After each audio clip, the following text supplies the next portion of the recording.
Welcome to Budapest. This is what you get, or this is what we got for $1,500. They call it a 2-bedroom because, well, they actually call it a 3-bedroom because there's 3 rooms with beds. But sometimes you gotta be careful because in Europe, they often don't have a living room, so don't assume that there's a separate living space. Here there's a bedroom, a tiny bedroom, and then a big room that is a living room / bedroom. So it's basically a 3-bedroom without a living room, $1,500, high ceilings, the old turn of the century style. The shower wasn't that fun. It's a little tight, but fancy. I like the old radiators. Basically in every room, they have the old radiators which just put off heat. I just like that feel, it's very cozy. So this is the main living space, which is also one of the bedrooms. You get the double windows here, which are nice. $1,500 for the month is actually amongst the higher end here in Budapest. Not the highest end luxury, but you can definitely find cheaper. Unfortunately, for $1,500, we got stuck with a construction site across from us. But they didn't know ahead of time. These ceilings are massively high. You get a really spacious feel.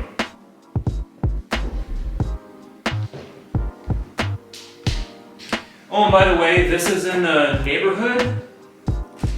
This is in the neighborhood where all the embassies are. It's only about 2 short metro stops from what's called Hero Square. Actually, in my opinion, it's a little bit out of the way, but it's really not it's a very safe, very relatively quiet location. It's considered one of the nicer locations in Budapest. Not exactly the most central, though. It's nice to have a Samsung TV, because then we can keep up on our favorite HBO shows, like Real Time with Bill Maher, using our VPN.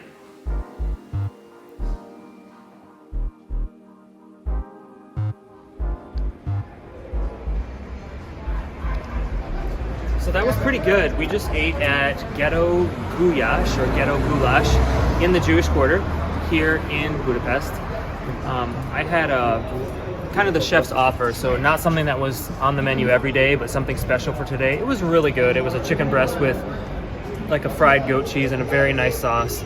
Israel had a venison, and I think he really liked it as well. Salad was good. In general, I would say the food was very good. Israel liked the wine. It was a little crowded for me. I'm not too thrilled about all the tables being packed in like that. It just feels kind of like you're in a middle of a herd and noisy and crowded, especially in COVID times. But then again, you can't really blame the owner because they're just trying to make up for the money they probably lost when they had to close. The only other thing I didn't like was when Israel got a glass of wine, it said it was basically $3, and then when he got the bill it said $2, and she's like, oh no, the $3 was for 1 deciliter. So maybe that's something to check out. It seems kind of shady to me that they do it like that. They don't tell you how much wine they're bringing you, so you don't know how much it's going to be. But just check and make sure that when you get a glass of wine, you're paying for the glass, not for the deciliter, and that you understand the price. Because it just seems like in Budapest, every place wants to get a little bit extra, so you got to really watch the bill. Other than that, it was really good. Staff was friendly, not super fast, but friendly, and the food quality taste was good. Okay, welcome back. Yes, I picked a very crowded destination for this final video, but it's also one of the most beautiful spots in Europe, so that's why I picked it. I'm Toby with Nomadic and Travels, and I'm going to tell you right now the pros and cons of coming to Budapest right now. When I first started this video, I asked, is it worth it to come right now? What's going on? One of the things is there is a lot of construction, but there's still a lot of marvelous things to see, and I'm at one of them. This is Fisherman's Bastion, the place that the fishermen would have been in charge of protecting when it was a royal castle in the medieval times. One of the most beautiful spots in all of Europe. But not one of the most easy spots to make a YouTube video, so bear with me as I glance at people around me once in a while. These are the reasons that you should come to Budapest right now, and then I'll tell you the reasons why you might not want to. Okay? So these are the pros.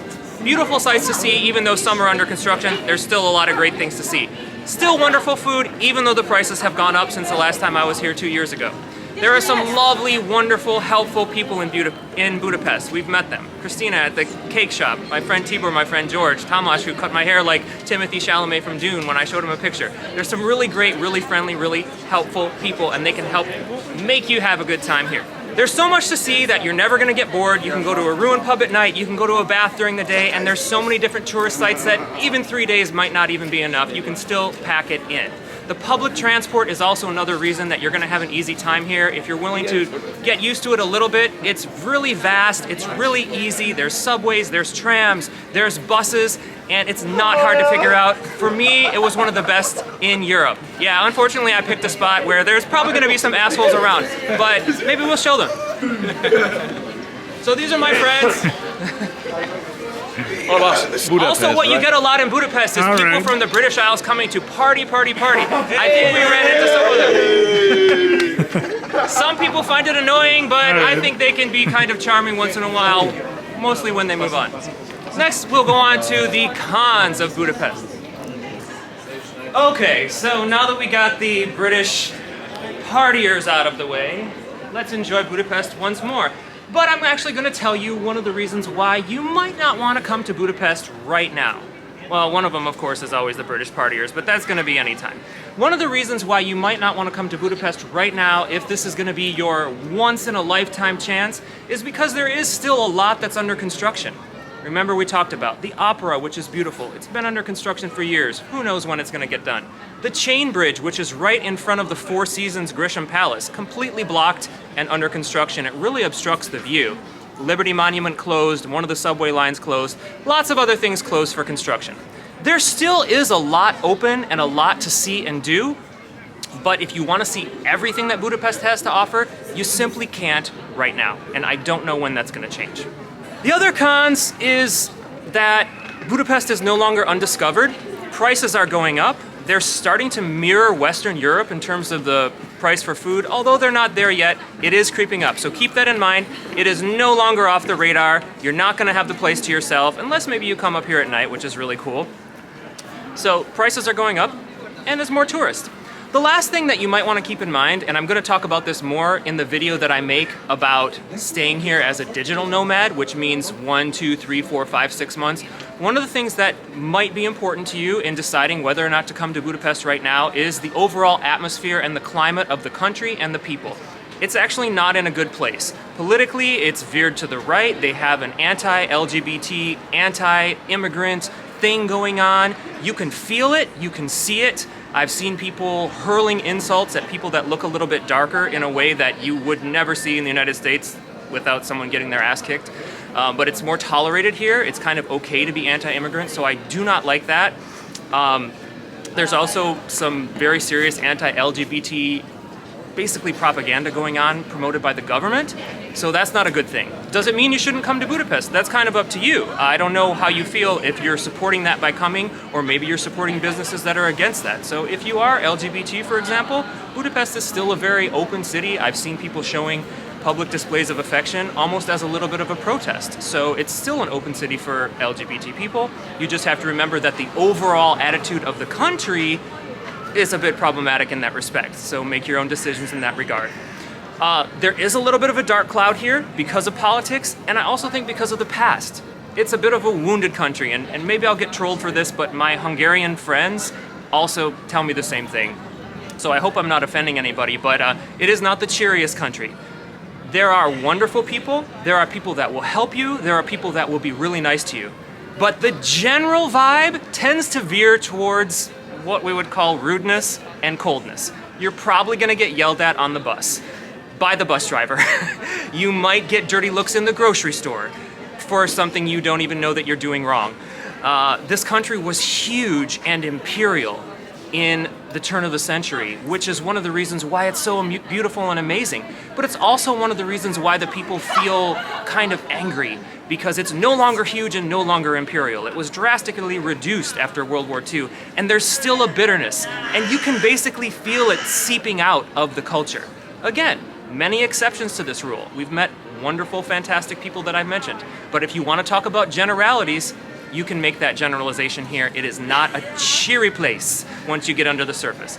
As a tourist, you probably won't notice it much, especially if you're going to be paying top tourist dollar. But once you start getting on the bus, going in the supermarkets, hitting some of the restaurants that are a little bit cheaper, you might notice a little bit of this dark cloud. Is it going to make me stop coming to Budapest? No, because I still love the sights. I still love so many of the people.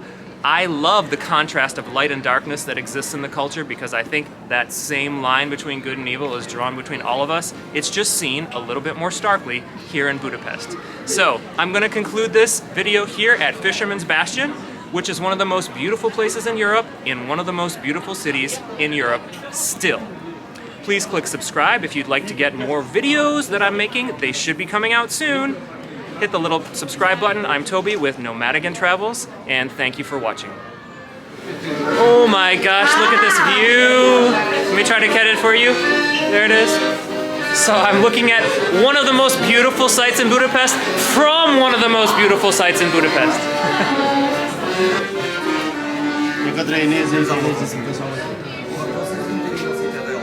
Touristy, yes. Worth it, yes.